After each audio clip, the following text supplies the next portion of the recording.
I'm Tom Stafford, and I've been on the board of trustees since 1978, so that's 47 years this year. And I am Ruth Stafford, and I have been in my supporting role for the same 47 years. The people are the biggest aspect of it all, because what we really have at Great Lakes is a family. It definitely is a family, and I've enjoyed so much getting to know everyone, and everybody's been very welcoming to all of us. It's also the feeling like you're doing something important for the community, something that is integral to Playhouse Square.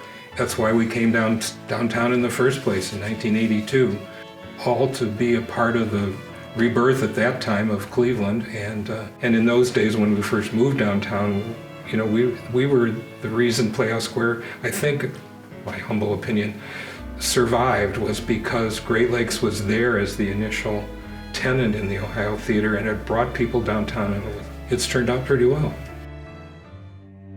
Being there in 1977, 78, those were the Tom Hanks years. In those days, the prop shop and the administrative offices were in an old firehouse in Lakewood. People who were the interns slide down the fire pole when they were introduced. When Tom came down, he came down upside down.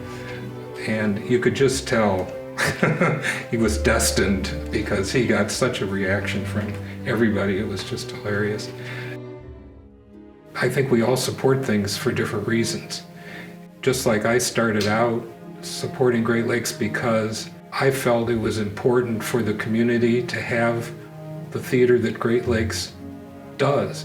And over the years, you get to the point where you want to see it continue and you want to help make it continue, and that's why you support it. Cleveland is very lucky and very fortunate to have theater of this quality, and we're happy to support it.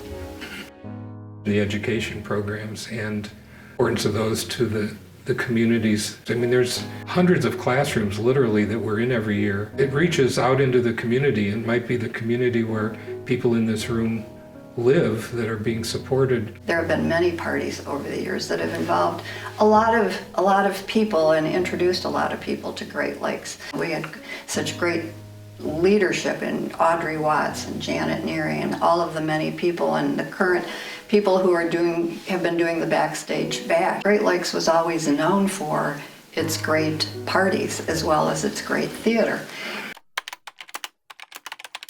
I can't really choose between them. It's a package deal. I don't think you're going to ask me that question. A full house every night, for one thing. We always have been resilient. We've always had the right people, I think, in the right place at the right time to see us through. We always knew when there were tough years and some better years, but the beauty of it is that Great Lakes is here 60 years later.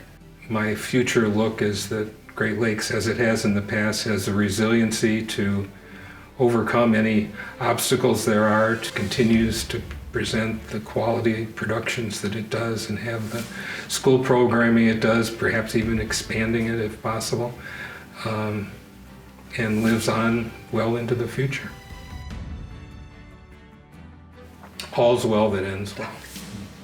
It summarizes for me the whole experience of Great Lakes. We've been through a lot, and yet, no matter what's happened, if it all turns out well in the end, and I think it's true in life too, not just the theater, all's well that ends well.